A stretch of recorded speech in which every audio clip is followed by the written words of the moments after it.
Thanks for joining us. Belinda Jensen, you know who that is. I'm Chris Harapsky. Here's what's on the menu today, guys. Turkey roulade from Kowalski's. Carrot mashed potatoes. You mix them both together. It's a fantastic recipe from the farm at the Arb. These are one of my favorites. All right, and then Carl Benson has everyone's favorite stuffing. And then Laura is going to have a no-cook cranberry orange relish. Yeah, yum. We love that. And then the food blogger Jamie Price is here, and she has apps covered with squash crostini. Beautiful. We're also going to have wines for every course, right? Under $20, and some non-alcoholic options as well. So before dinner, during dinner, after dinner. So there's some for dessert. I'm really looking forward to this. Apple butter pie.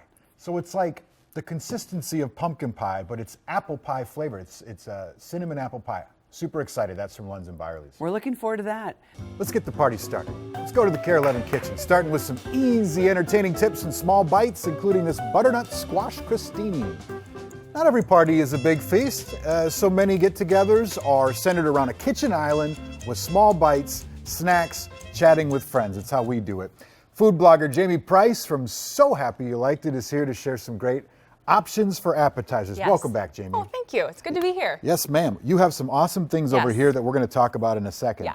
But you wanted to make these crostinis. What do we got? Okay, so first things first, Thanksgiving appetizers, polarizing topic, I know. But if you are having a Thanksgiving meal a little bit later in the day, then why wouldn't you start with just like a little light bite to satiate appetites, avoid people having, you know, multiple taste tests of stuffing, which is something I would do. So we have this butternut squash crostini with whipped goat cheese, pickled cranberries, and crispy sage. Pickled cranberries? Pickled cranberries. Is that a thing? I've never heard of that. Yes, it's just, so it's a lot of warming spices, some apple cider vinegar, a little sugar. So it's tart, it's sweet. They're like these little jewels. Can I try one? Yes. Sorry. They're very tart though, so you only need like one. So I'm gonna arrange, I'm gonna show you how I do the crostini because there's a few components. Oh, What do you that's think? great. Right? They're just like tart and bright and sweet. Okay, so first things first, we have the whipped goat cheese. Yum. Whipped goat cheese, you just pop goat cheese, cream cheese, honey, olive oil, and a little salt into a food processor. Oh, so that's the cream cheese. It's not just cream cheese. You have It's not honey, just cream salt. cheese, yes, and goat cheese. And goat so cheese, that's got goat it. cheese is really the star of the show. Yummy. It's tangy, it's sweet, it's delicious. Oh, cranberry's so that good. would even just be good on its own. You could even top all the components of this dish and just kind of deconstruct it a little bit. Next, we have some roasted butternut squash, which is literally just some cubed up butternut squash. I did some olive oil, salt, and then just roasted it until it was nice and soft, and then puree it. Okay. Easy peasy. Those beautiful pickled cranberries, you can do 1, 2, 3, 10, whatever you think you might like. I think 1 is just nice from a presentation perspective.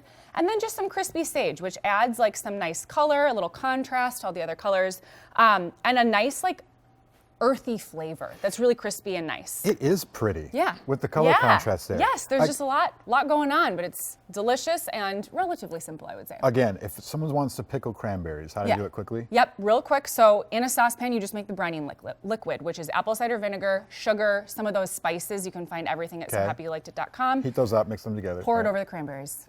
Let them sit. Just Put let them them in the sit fridge. open or in a jar? That's In a sealed? jar. I usually, How long do you let them sit? You could honestly, you could leave them for 30 minutes. I Works. prepped these last week, and they're going to be great. Those So, are yeah. a unique flavor. I love that. Yes. All right, And then- you also have some really other cool, like impressive apps here It's going. the season for entertaining. So I just brought a few other of my favorites. So I have my rosemary maple roasted nuts, which would make a great gift. I kind of dressed it up here so you could see. This is my top requested food item during the holidays from a gifting perspective. Everyone loves them. They're so easy to make and so addictive. They are delicious. What's in it? You just roast them with rosemary and honey? or Brown something? sugar, pure maple syrup, some rosemary, some spices. It's just, they get like kind of crunchy and like little clusters. They're just so delicious Yum. and wonderful. All right, and then these are the 2 stars up Yeah, here. This looks like a yeah. pine cone or a pineapple or something. What's going on here? Okay, so pineapple cheese ball. Now, this is maybe, you hear those flavors together, you're like, that can't be great, really? But it's pineapple, cream cheese, green onion, green pepper. I'm telling you, and you will have half of this cheese ball, and then you'll realize, wow, I think I like this. I grew up eating this. It is so delicious. It's one of my favorites. I have to make it every single year. You grew up eating this? Yeah, This I is did. Mom's recipe? I did. This dip practically made me. And you can arrange it in like a little pine cone. So you just top it with a little sliced almonds. What do you think? I think it's fantastic. It's delicious. It's like way better than you think it's going to be. And then just for a pretty presentation, oh yeah, get over here. Okay, that is so pretty, by No, the way. I Yeah, know. no. And I It's a just ruined wine it. cone. No, it's okay. I really want to try it. You're too. fine. This And is you a said it great took you recipe. 10 Yes. minutes to put those almonds there. I It did. didn't take Yes, as long as it you doesn't think. take long. Get in here. Look at how pretty these are. I didn't get a lot I of know. pineapple in there, but it's really good. It's not, You're it's gonna not have a to try ton, it. Awesome. but the antipasto skewers. So Take it. just you kind of arrange little skewers of your favorite antipasto ingredients in the shape of a wreath. Garnish it with some fresh rosemary, and it's just a showstopper. Antipasta bobs. Antipasta bobs As we is like what to we've call termed them. it. This little one is my daughter Caroline. Yes. She came to this show. She said She is a budding chef. she's a Yes. budding baker, budding chef. Came to the right show. You should try girl. something, honey. I think these like? are beautiful, great ideas. are Yeah. Really good. And they pop too. Like Yes, like the simplicity and the color I know. contrast of these is really good. it's just beautiful. I never And thought the I'd taste. say that, but it's really And it delicious. tastes. Okay, the nuts are Tastes good. crazy good. Aren't those good? Yeah. They're Yep. sweet, a little spicy. There is some chili powder What a in great there. gift idea. Yeah, absolutely. Awesome. All well, right. Jamie Price, thank you Yes, so you're much. so welcome. Thanks For for more having me. great recipes, be sure to check out Jamie's website. That's so happy you liked it. We have a link along with this crostini recipe. It's on care11.com/Saturday. Coming up next, the recipe passed down through generations. 4 ingredients. That's all it is. No cooking required. Laura Becker shares her grandma's cranberry relish. That's next. Doesn't everybody have a recipe like this hanging on their fridge or whatever? This is, one in grandma's handwriting that you copied or I love kept the it. original and it stood the test of time. Well, Laura Becker's go-to cranberry sauce is actually a no-cook relish from her grandma Helen. And again, it's only 4 ingredients. So we asked her down there to make it in her kitchen for us. It only takes just a few minutes. Here we go. Well, Thanksgiving has always been my favorite holiday, and I specifically look forward to this cranberry dish, cranberry orange relish. That couldn't be simpler. Now, normally, traditionally, we would make it with the metal hand grinder. It definitely gets a better texture this way, but today all I have is this blender, so that's what we're gonna use. 1 pound of cranberries, the rind of an orange, including the pith, so not just the zest, the juice of an orange, 1 peeled apple, and 3/4 cup of sugar. Now I'm using coconut sugar, but white sugar is what we've traditionally used in my family. I just happen to like this. And we're just gonna zhuzh it up on low. We wanna get it kind of like a salsa consistency, not a puree.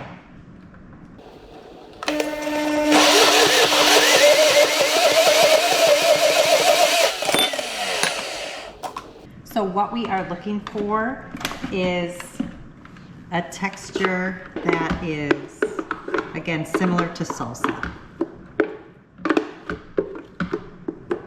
And you can always adjust the sugar content up or down. So you can start with less sugar if you'd like. So good. Make this one a day ahead of time. The flavor gets better as it sits in the fridge overnight. Enjoy.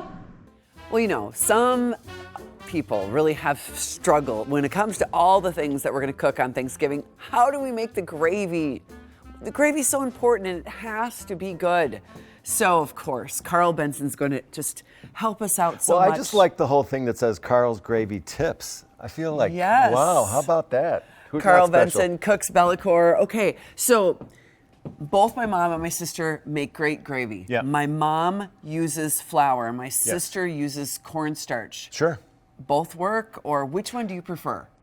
I've mostly used flour, just because it's what we're familiar with. It's Okay. what my dad used when he would make gravy.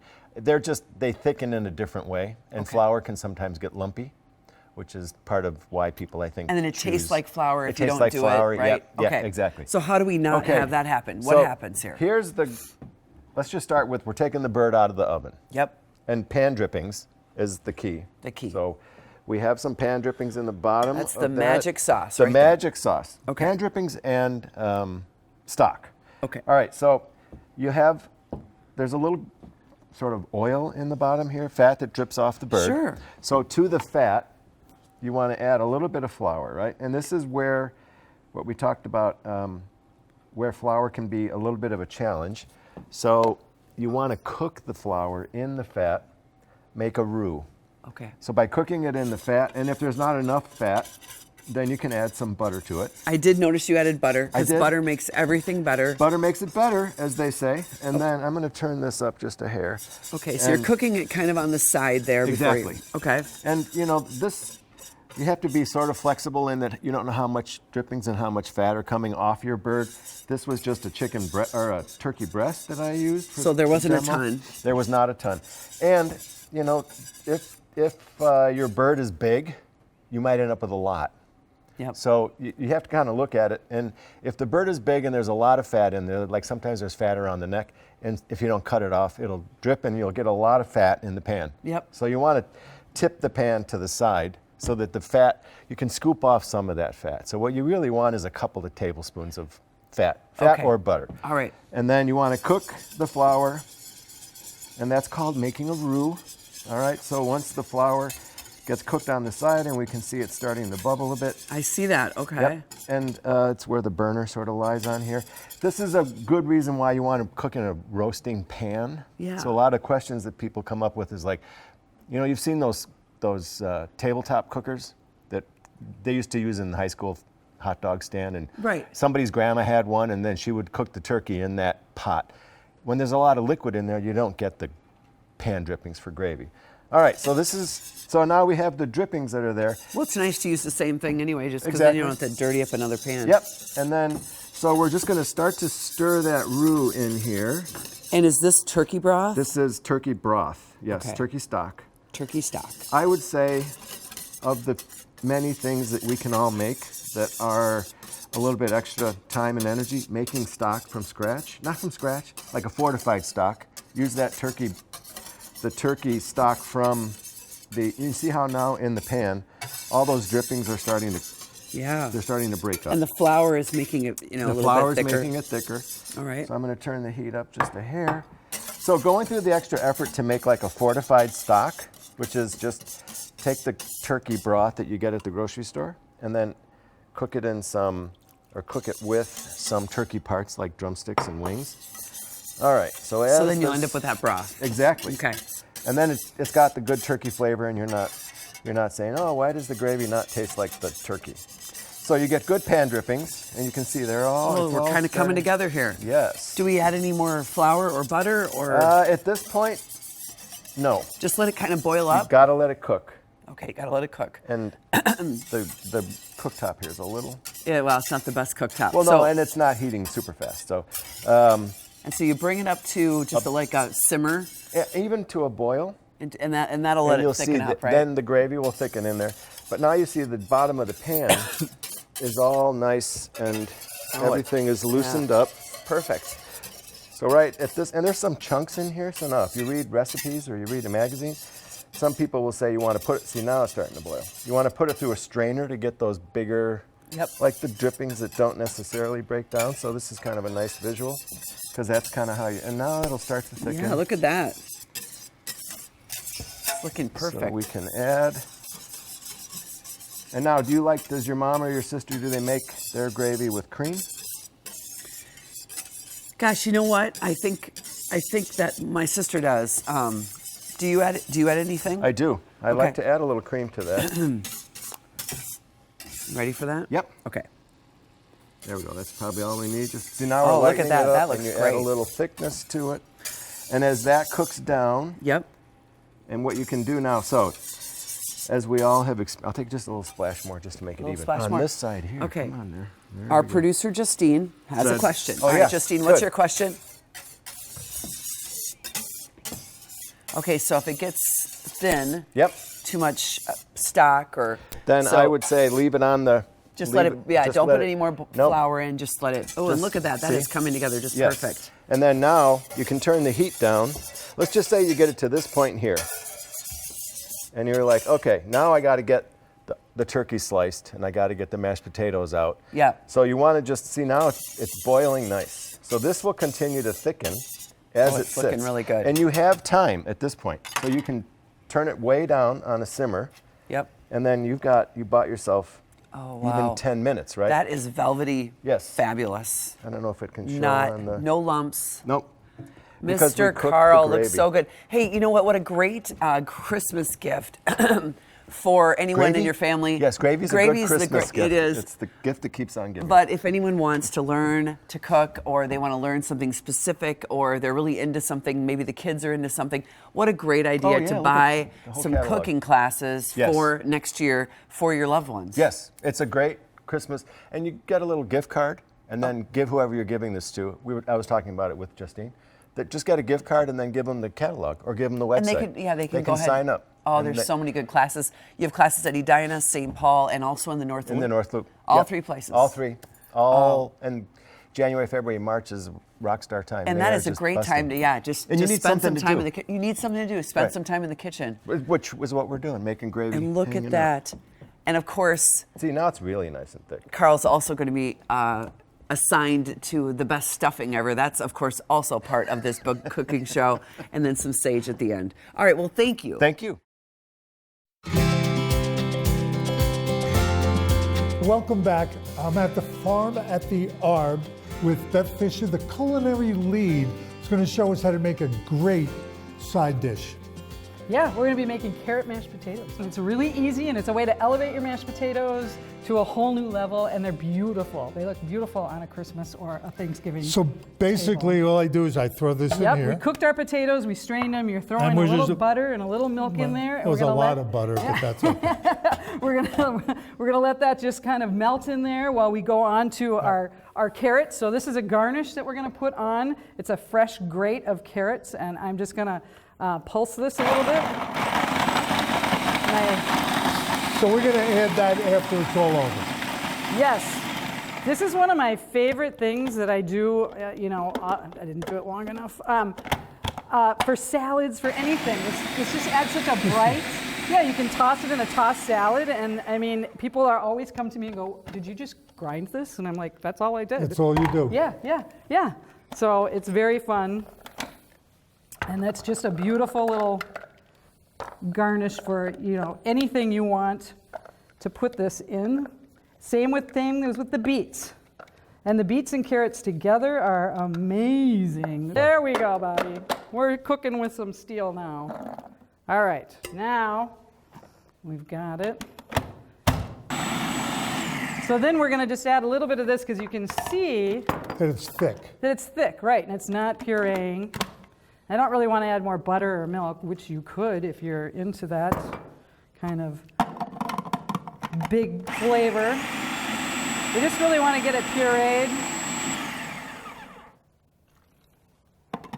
to a smooth puree. All right, I think that's, you don't Ooh, want to go. that looks beautiful. Yeah, you don't want to go too thick for it or too thin, because if you thin it, then it's going to be really runny mashed potatoes, which I like my mashed. We're going to try not to get the blade again into the mashed potatoes. There it Well, goes. there it goes. It's a It always adds it's a better flavor. feisty little toy, isn't it? Now you can Okay, go to now town on I'm mashing. mashing. Oh, you can see the milk right away. Yep. Mash and you go like, yeah. Oh, there you okay, go. I'm a Yeah. rookie. No. We're going to add a little salt while you're doing that. I use kosher salt. It's a little bit lighter and a little bit more forgiving than the other Well, the salts out color's there. Sea salt. amazing what's going on in I know, here. it's really fun. I'm going to add a little pepper. I love black pepper. Me too. It's just, I'm not a big salt guy, but I love black pepper. and this salt is great for, really going light on salt. And plus the garlic in there will help. And we're going to add some fresh herbs. I say anytime you can add fresh herbs, you're going to use less salt because you're punching up the flavor with something really fresh and big. Here you go. I have So- some herbs for you to chop All up right, there. thank you. You're welcome. We'll add a little rosemary that I just picked out of the foodscape here at the Arboretum. Still have a lot of stuff growing. Well, this is a crazy year. Yeah. I mean, it's really fun to go out to the garden in November and pick stuff. In the middle of November. Yeah, it is. It's like, okay, I'm going to add a little teaspoon All right, of now we rosemary. If you throw don't like that in. rosemary, use something else. Use thyme, use parsley, use something else. All right. All right. So I mean, it's that simple. it's that simple, and it is delicious. And now So- the good part. Yep, we'll put it, look how pretty that is. And then we'll just garnish a little bit with that. And I would put it out in a big bowl and let people just scoop Look at into that. it. Isn't that beautiful? It is really, really And fun. as always, we have to taste it, right? Yes. Make sure, and then since we have our beautiful garnishes. It's amazing how those flavors mix together. Yeah, the carrots It's are sweet crazy. and the garlic is 2024 garlic growing right out in the foodscape also. This is an easy side dish that you could use for any holiday, and also the recipe is on carol11.com. Way to go, Bobby. We had that last year, remember? I do recall, and I remember this was something I did as a kid. When we had we had potatoes and carrots that were just boiled. And they're delicious with butter and salt, but I Right. would mash them together on my plate, and I was like, they're so good together because they're like sweet and salty. Look at you. But she did it fancy Well, pants. yeah, she did it fancy. Also, I love Beth's bandanas. She's always love her wearing bandana. them. Yeah, she She's kills always it. wearing them. I also heard, you hear the phrase, we're cooking with gas now, right? Right. Never heard someone say, now we're cooking with steel. With steel. Yeah, I love Yeah. that. Well, also, while we were at the Arboretum, we also made this squash, caramelized onion, and gyre tart with Sheila Mullen, yeah. Mullen, who is the Farm at the Arb culinary program lead. We're at the Farm at the Arb, and I'm with Sheila Mullen, who is the culinary program lead. lead. Yes. There you go. And you have a really unique thing you're making for us. Yep, we're going to make a squash and caramelized onion and Gruyere tart for the holidays. Tart. Well, let's get going. Okay. So for this tart, you can use a store-bought tart, or the recipe will be on the website, or a crust dough. What you want to be sure to do is to roll it out and make sure it's nice and even. And you can just roll your hand over it, and you know when your dough is even. And then you have your tart pan ready to go. And I find this the easiest way to transport is I just roll it over my rolling pin and brush off a little bit of this flour. And then you can just eyeball it over your pan. And the key here is Right. to not stretch it. You want to You want to fold it in. press it in, yeah. You want to gently glide it, and then it'll go into the edges. And you want your dough to be nice and cold when you're doing this too. It's a lot easier to work with. And then The fun part. that's the fun part. Then you can use your rolling pin just kind of gently. And then you can pinch off the edges, and you can do this for any tart pie that you're making. It's a great way to get them done ahead of time. So we've got that, and then maybe we could just kind of brush this out a minute. Some of that I thought you were flour. taking my job no, away from no. me. And then this is Dijon mustard, and we're going to smear that on the whole crust. And this really adds a lot of flavor. It kind of protects the crust too from getting too soggy. But it just really adds a zap God, of flavor. smells- And do I put it on the side Yeah, also? put it all the way up the side. Yeah, the whole deal. And this tart is great because you can make the dough 3 weeks ahead of time right now, and you can throw it in the freezer, defrost it in the fridge, and then same with, you can get it ready in the tart pan.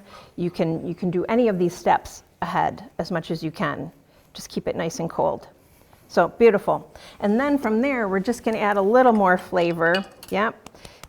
Just a couple pinches of cayenne pepper. And so what you want to do is do it from a height so that you get it nice and even. Right, because you said if you're down here, you Yeah, make clumps. yeah, you get big clumps, and it's cayenne, so it's it's a like, little, bam, little one of those spicy. Yeah, things. and this is optional too. Don't Okay. forget, don't omit the Dijon. And then we're going to sprinkle some. Actually, we're going to put the caramelized Caramelized. onions. So when you're caramelizing your onions, you're probably going to need to go a little far longer than you think. Nice low. You got to be real patient with them, but just turn them every so often, and just until they're super tender. And, So you and just- it's time. It's when you time. think you're supposed to yeah, stop, they take go a about a little half farther. hour. About a half hour for Okay. sure. Yep. And so I'm just going to use my hands. It's okay. And just going to layer this in. So we're kind of building layers. We're building flavor. All that. So does it have to cover completely? That's kind of nice, yeah. And it also helps to hold our little our slices of squash and sweet potato. So then you can put the cheese on. You can leave a little for the top too, so that it helps to keep it all together as you're cutting it. So you can use a little more than that. Come on, Bobby. Well, Let's he go. Come on. said save some. Yeah.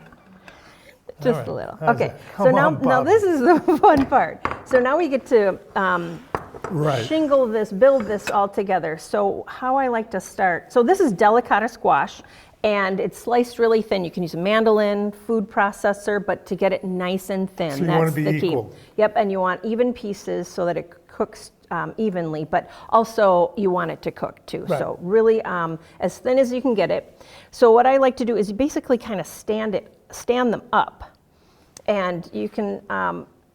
We're just gonna, So shingle you're this leaving a together. space because A you're little gonna bit, put stuff in yep, between? we'll There put a you little go, bit look at that. of sweet potato and a little red onion or shallot that you've sliced really thin, and you just go all around. And if it's standing up, it just kind of gives a really pretty cool presentation. That's what the kind of the wow factor of this. It's really different looking. Yeah, yeah. So now this could be a tart, which means when do you serve a tart? Well, this could be for a vegetarian that you have over for the holidays that, because it's pretty hearty. But it's like a side dish, basically. It's a side dish. Or a main course for For a vegetarian? a vegetarian, yeah. Which It's- I happen to have a couple in yeah, my family. It's not vegan because we got a lot of butter in the crust and all Yeah. that. But you just build this around and you can just, even when you're finished, you just go back in, add a little, you want to be sure to get enough veg in there, and then you can add on a little bit of the And the onions you just kind of spread around here and there? it's just to add a little fresh flavor. We got that caramelized onions on the bottom, which are, kind of so savory, and this kind of adds a little. You want to do a few? You can do a few. I if you can, want. can I? Yeah, I was absolutely. worried I that don't you need to. wouldn't let yeah. me.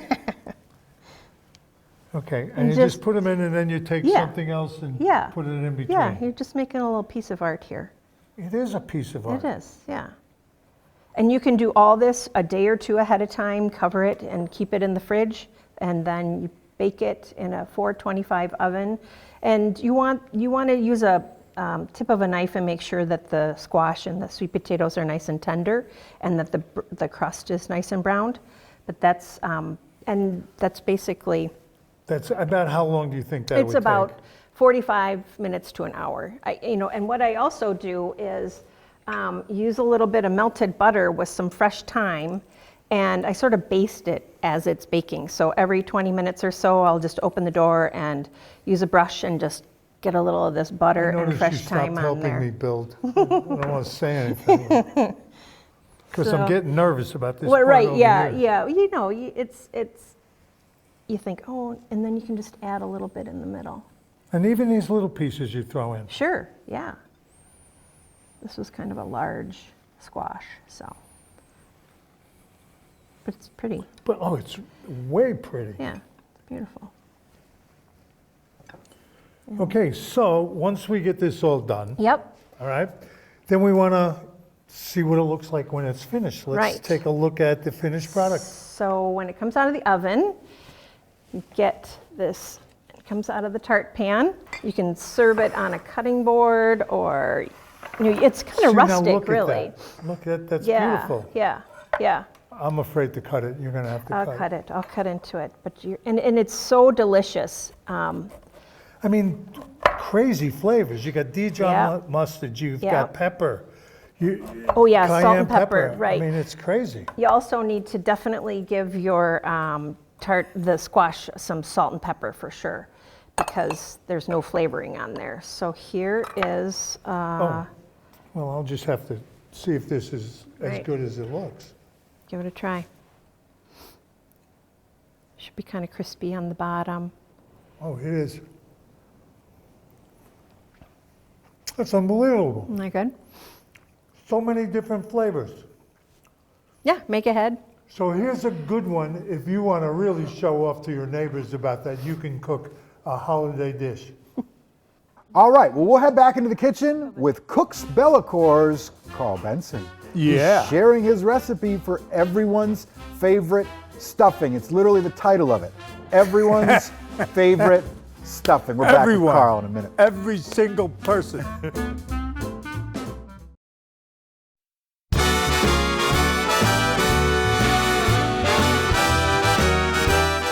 Well, of course, along with the turkey and the potatoes and the stuffing is always, that's my favorite thing is the stuffing. I'm telling you, on any Thanksgiving table. A person that has been absolutely a mainstay on this show, on this particular show, is you, sir. You have been here for all of our cooking shows. Everyone. We've done a number of them at Cooks of Crocus Yes, Hill. you have. So Yes. we appreciate you coming back each and every year I and helping appreciate us. being here. Absolutely. Carl Benson from Cooks Bellicor, and this is your family stuffing recipe. Yes, when I said everyone, I was being kind of a smart Alec.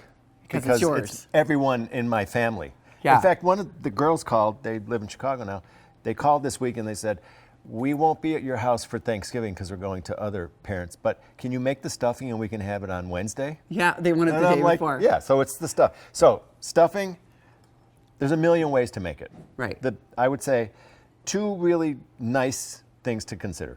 First, make a fortified turkey stock. Okay. Because there's extra, that flavor is what really enhances the entire stuffing thing.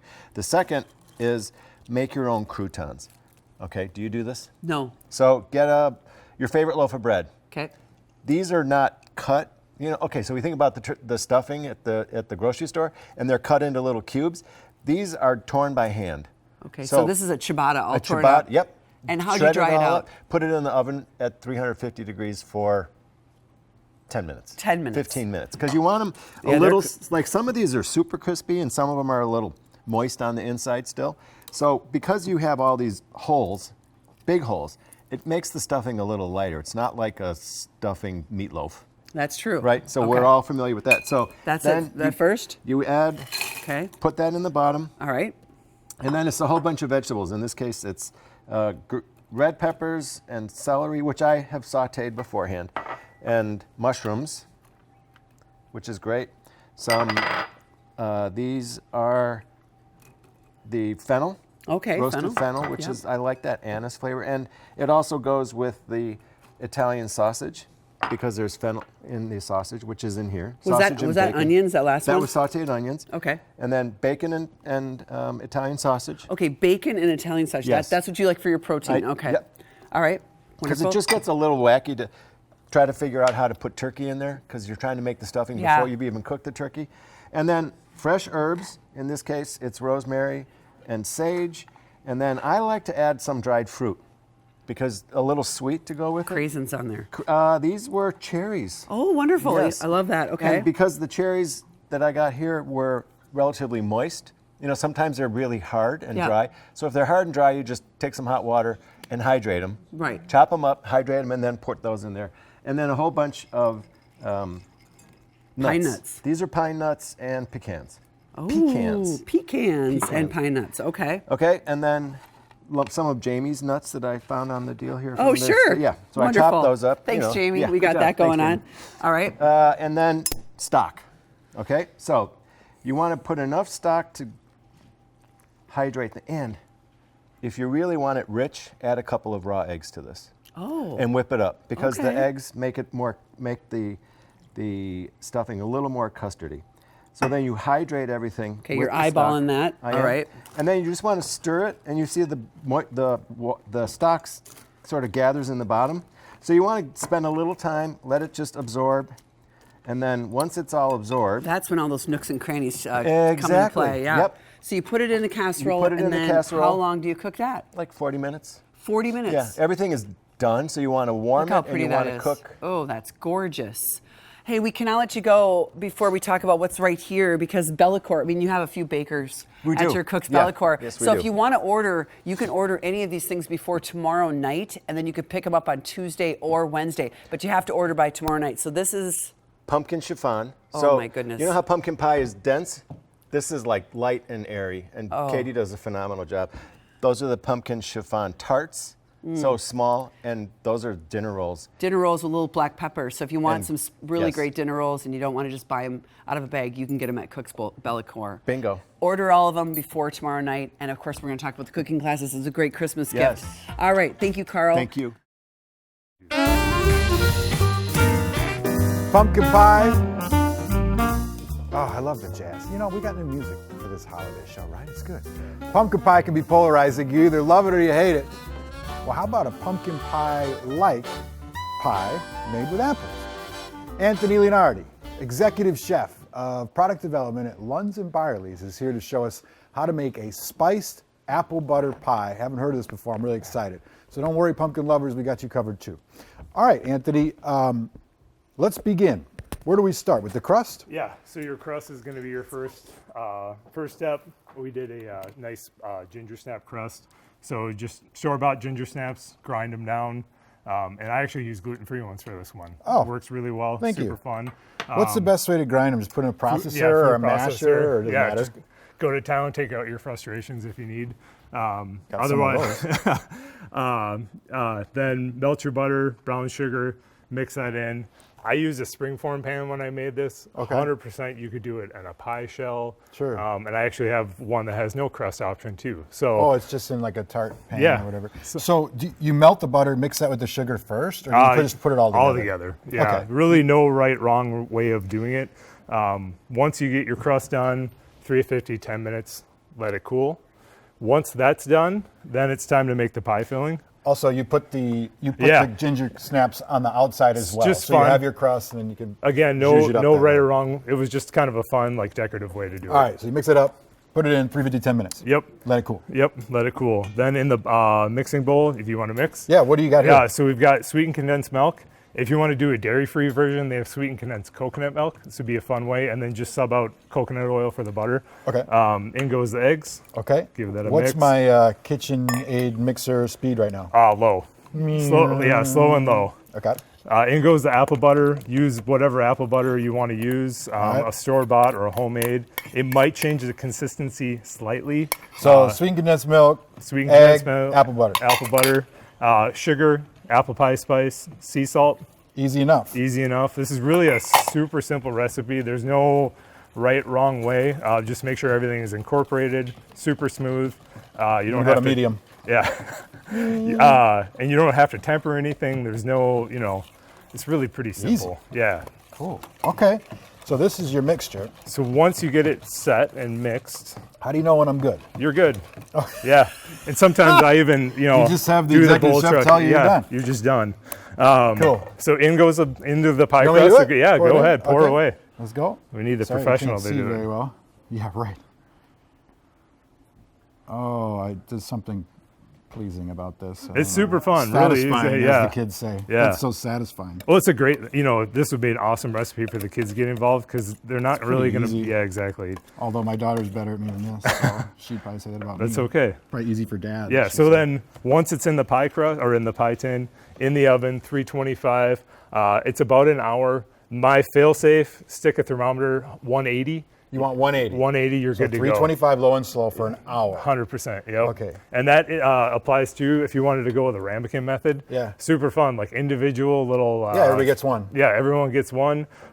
Maybe you get two, sneak one in the kitchen if you need to. All right. And this is the final product. This is the final Okay, product. can we chop some slices? I need to serve these hungry folks. Yeah. We have to see what this tastes like. I'm so curious. And I also, you can do it in a traditional pie crust. You don't want to make the crust, go traditional pie Easy. crust. I do it, whipped cream. Otherwise, toasted marshmallow fluff is super fun. All right, you said there would be pumpkins. There's yeah. You were promised to be pumpkins. Okay, what's up with the pumpkins now? Now the pumpkins. Okay, so we also have a really fun olive oil pumpkin cake. Happens to be gluten-free and dairy-free. Oh, num. And if you use like a really nice fruity olive oil, it kind of, so like an Arbequina, or there are some California blends too that are pretty fruity out there. It gives like a nice, interesting floral note to it. Interesting. So, I love olive oil cakes. Oh, super I'm fun. gonna try that one. Underrated, yeah. Yeah, I agree with you on that.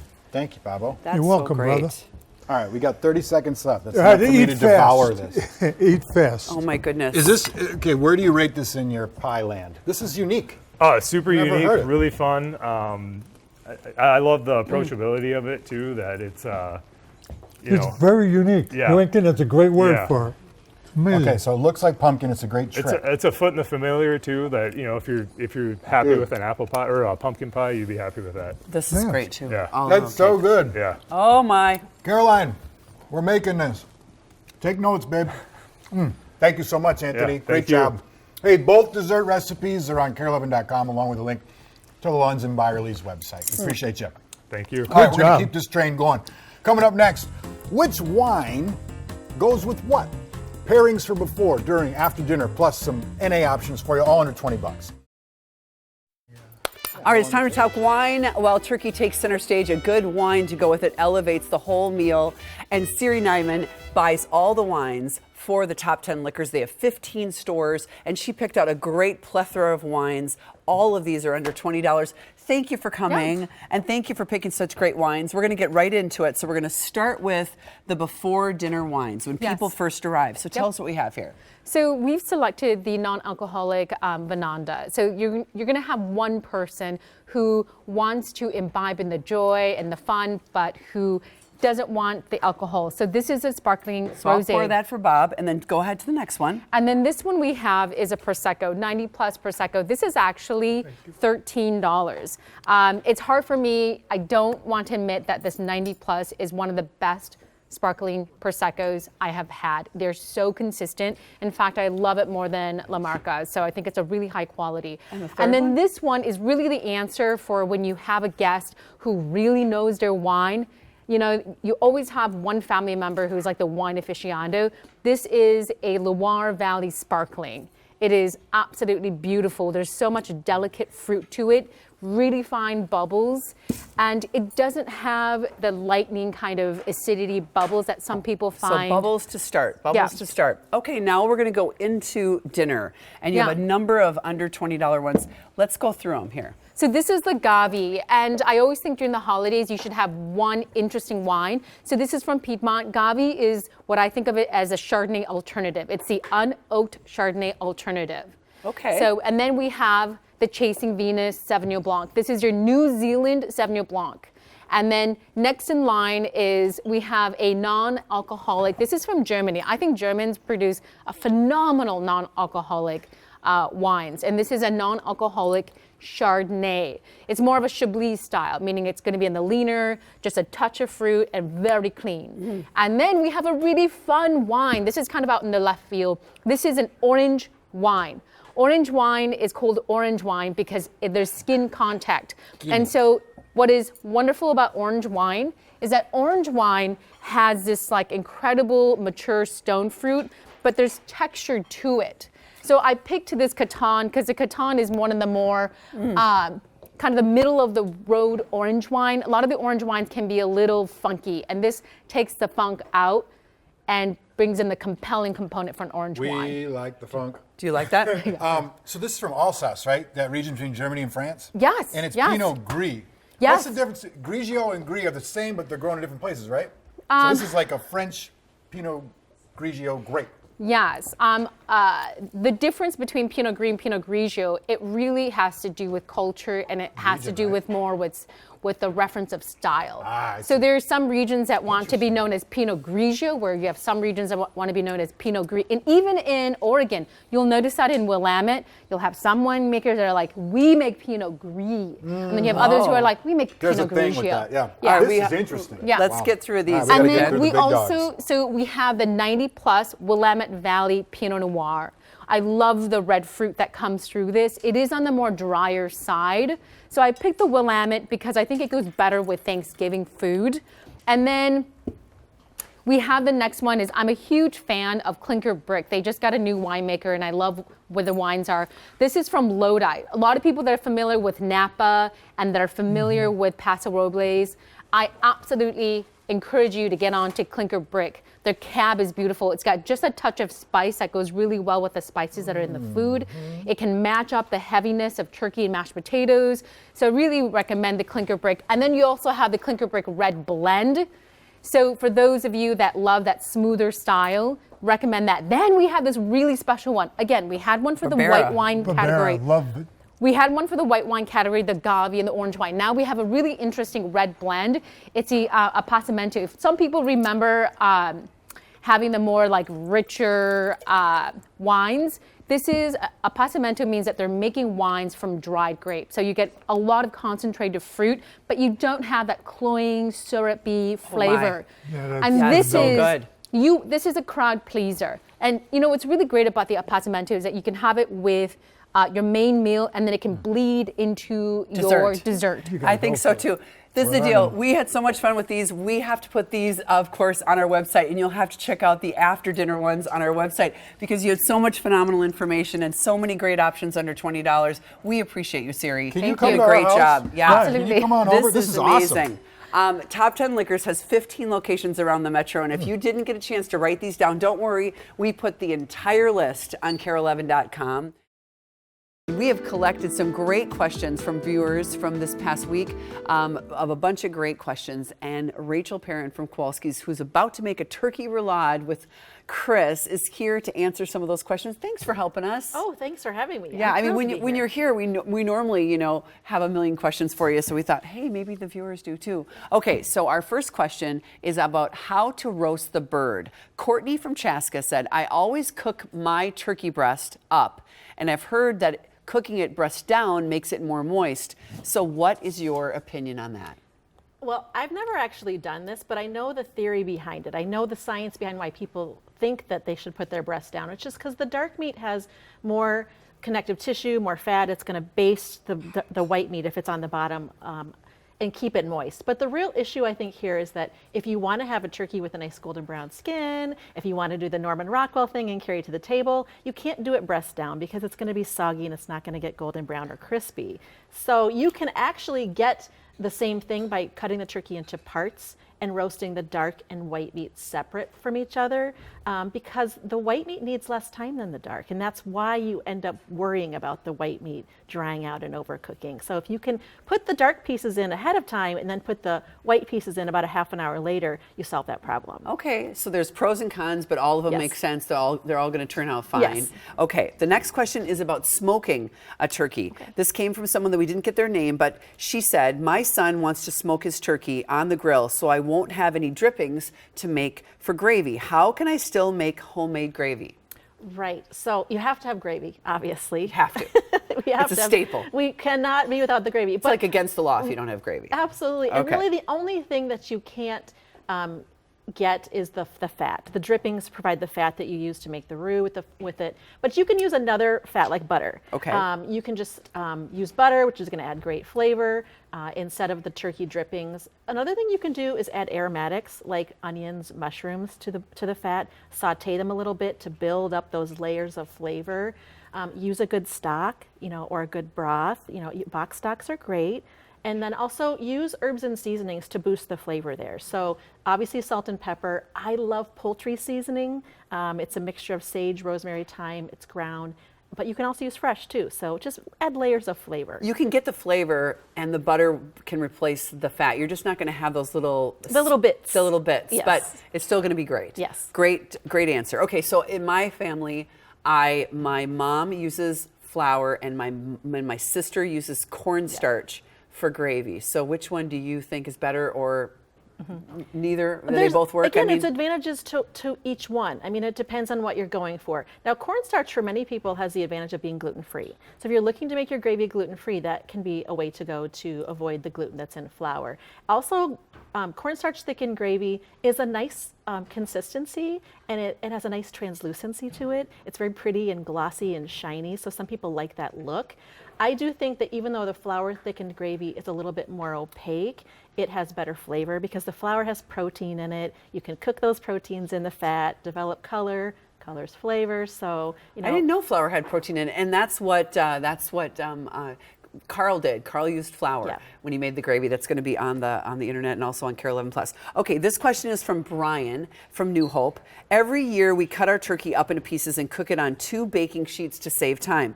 But we also put butter underneath the skin, and when it melts, it drips into the sheet pan, eventually burning and smoking up the kitchen. So how can we prevent that and still get crispy skin? Yes. Well, I mentioned this earlier. I love this technique of cutting up the parts and putting them in separately because you're getting that benefit of cooking the white and dark meat separately from one another. I wouldn't skip the butter because butter is delicious on a turkey breast. It's going to provide good color, good flavor, but that burning can be a problem. What I like to do is make sure that either the turkey or the parts are on a rack. So whether you're using a baking dish or a baking sheet or a pan, put a rack in the bottom. I'm going to do this with our turkey roulade later, but pour a little bit of broth or water and to make a shallow little pool underneath it. it. So that water isn't touching the turkey, but it's giving the dripping somewhere to go so that they're not going to touch the bottom of the pan, And burn burn. and smoke and make That's a a mess. great idea. You just got to kind of check in on it every once in a while, especially if you're doing it for a really long time, to make sure that the water gets refilled if it's getting a little bit low. But it also has the benefit of keeping the environment inside the oven really moist and steamy, which is I love that. further going to benefit the moist juiciness of your turkey. Okay, quickly, we have one more question. That was a really good tip. Lastly, a question about what can be done before Thanksgiving Day. Please talk about the list. How do you prep? Right. So many things. I mean, I think it's almost easier for me to say what you can't do the day or the day before, but you can do pies in advance, 2 or 3 days. Cranberry sauces and gravy can be done ahead of time. Anything that would go in the oven, like dressing, sweet potato casserole, green bean casserole, any type of casserole dish, make it ahead, wrap it, put it in the fridge, and then bake it day of.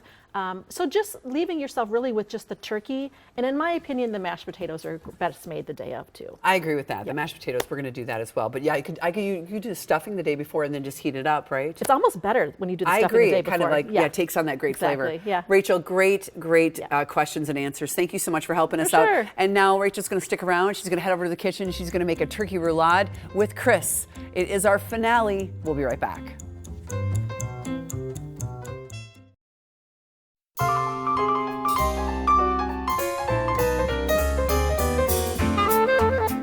And now, it's time for the main event, everybody. Rather than roasting, smoking, or frying the turkey, we're thinking a little outside the proverbial box this year. Kowalski's is going to show us how to impress your guests with turkey roulade.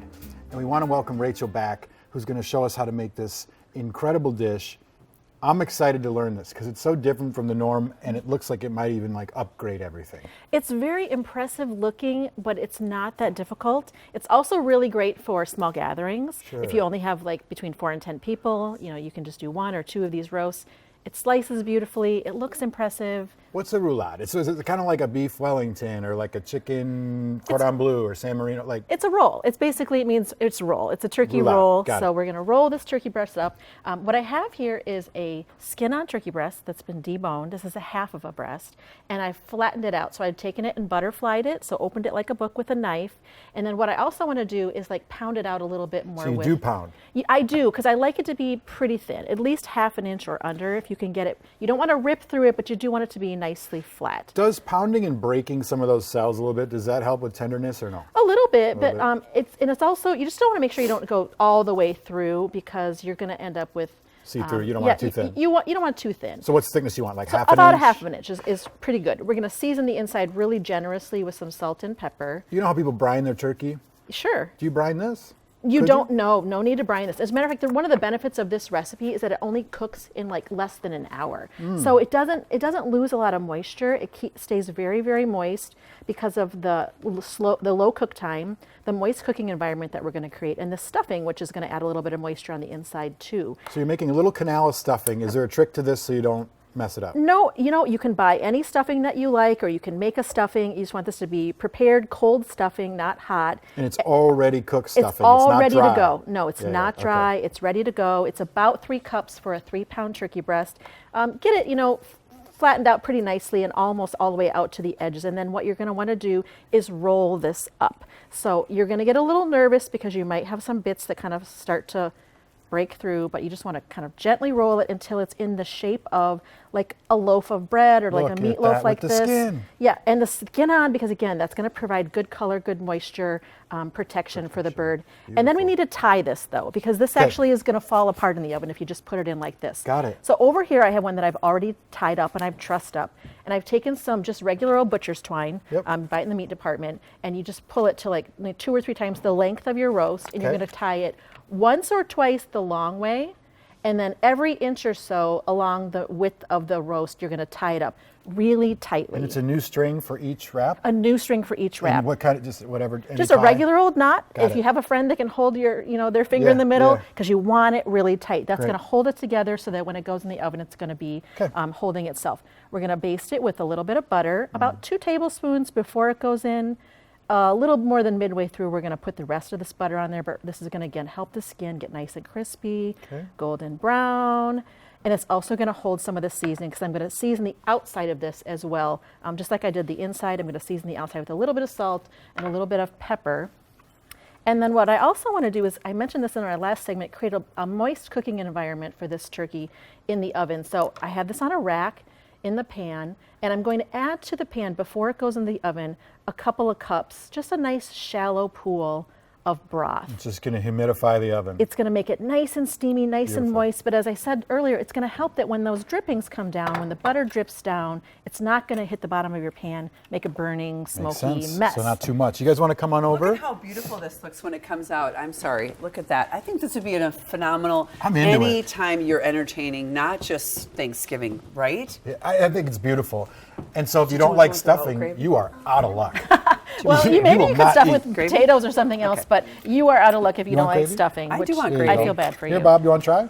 Oh my gosh. Oh, yeah, Rachel, this is hello. beautiful. Okay, so real quick, you Oh, I'm pounded getting that turkey gravy? breast out at the want beginning, some? right? Yep, you pound it out using a meat mallet. I brought my little trusty rolling pin here. Okay. Anything that's heavy enough to kind of just break it up just a little bit, to pound it between two pieces of saran wrap. I didn't mention though too that you can get the breast butterflied at the store. So you can just ask the butcher, give them a day, maybe two, it's busy right now, for them to actually pull it right off the bone for you. They'll butterfly it for you and get Cool. it all ready. It's perfect. Rachel, That you're is the a best. great idea. You're the best. This is fantastic. Oh yeah, what can you do with the rest of the bird, I guess? Well, you just buy just you the turkey want. breast. Oh, well, there you Why go. not? That's Yeah. what you do. Yeah. Save money too. Hey, Rachel's whole method for the turkey roulade, it's on care11.com/Saturday, along with every recipe featured on the show this morning. We are so grateful for everybody who stopped by. The recipes have been fantastic. Or you can QR scan the code. QR code. Yeah, See the that bottom one. right of the screen there? Take your phone out, hit it with the picture. Creates a link for you.